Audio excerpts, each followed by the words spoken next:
Polavaram project ఆంధ్రప్రదేశ్కు జీవనాడి. ఆంధ్రప్రదేశ్కు సాగు, తాగునీటి పరంగా అనేక ప్రయోజనాలు కల్పించే పోలవరం ప్రాజెక్టు పనులు 2004లో ప్రారంభమయ్యాయి. ఆ తర్వాత వరుసగా ఒక్కో మంత్రిత్వ శాఖ నుంచి అనుమతులు రావడం మొదలైంది. ఈ నేపథ్యంలో 2014లో పోలవరం ప్రాజెక్టుకు జాతీయ హోదా లభించింది. చాలా కాలం పాటు ప్రాజెక్టును ఉమ్మడి ఆంధ్రప్రదేశ్ పాలకులు పట్టించుకోలేదు. అయితే వైఎస్ రాజశేఖర రెడ్డి హయాంలో ప్రాజెక్టు నిర్మాణానికి సంబంధించి కదలిక వచ్చింది.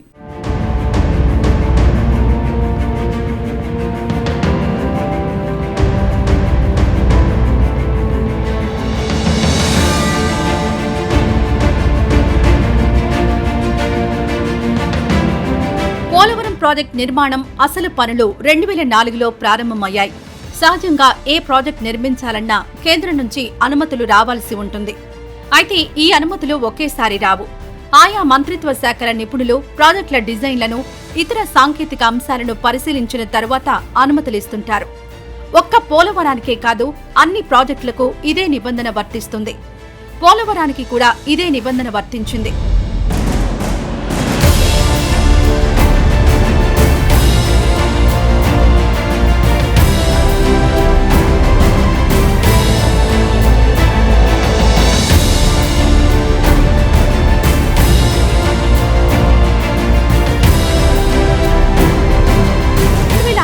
ఈ ప్రాజెక్టుకు పర్యావరణ మంత్రిత్వ శాఖ నుంచి అనుమతులొచ్చాయి.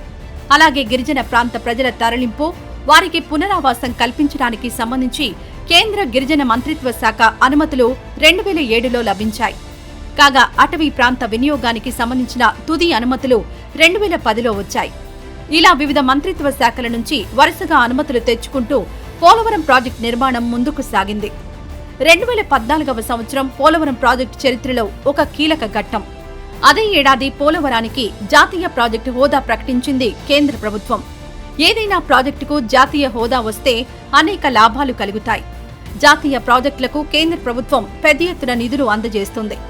ఒక్క మాటలో చెప్పాలంటే ప్రాజెక్టు నిర్మాణ బాధ్యతను ఏకంగా కేంద్ర ప్రభుత్వమే తీసుకున్నట్లు.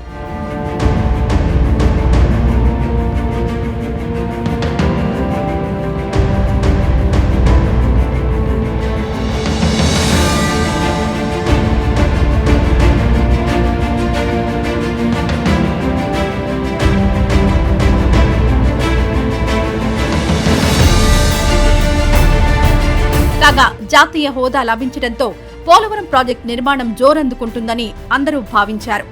అయితే అలా జరగలేదు.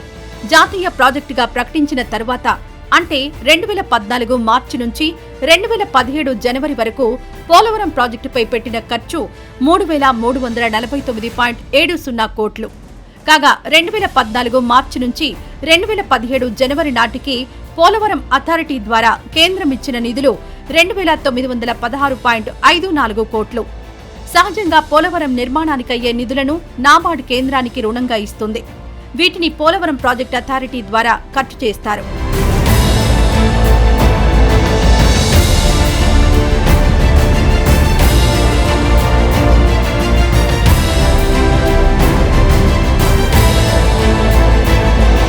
అయితే అనేకానేక కారణాలతో చాలా కాలం పాటు పోలవరం ప్రాజెక్టును ఉమ్మడి ఆంధ్రప్రదేశ్ మర్చిపోయింది.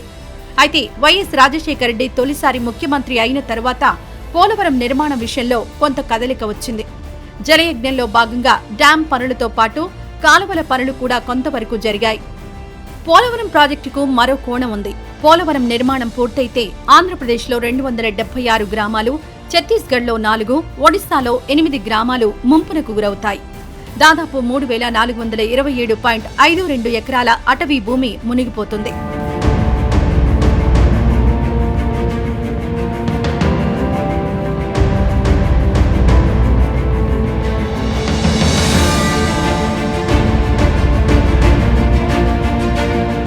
అయితే అలా జరగకుండా ఉండడానికి ప్రత్యామ్నాయ ఏర్పాట్లు చేశారు కేంద్ర జలవనరుల మంత్రిత్వ శాఖ అధికారులు.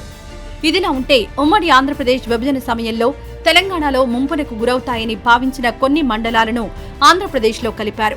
ఈ జాబితాలో భద్రాచలం రెవెన్యూ డివిజన్లోని కూనవరం, వరరామచంద్రాపురం, చింతూరు, భద్రాచలం మండలాలు, అలాగే పాల్వంచ రెవెన్యూ డివిజన్లోని వేలేరుపాడు, కుకునూరు, బుర్గంపాడు మండలాలున్నాయి.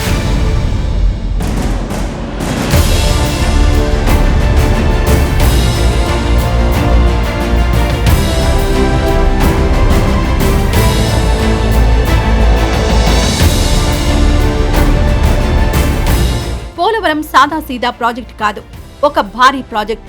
ఇది పూర్తి కావడానికి చాలా సమయం పడుతుంది.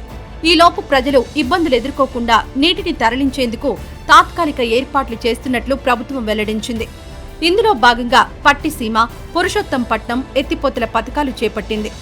అయితే ఈ ఎత్తిపోతల పథకాలు పోలవరం మౌలిక డిజైన్లో భాగం కాదని కేంద్రం పేర్కొంది.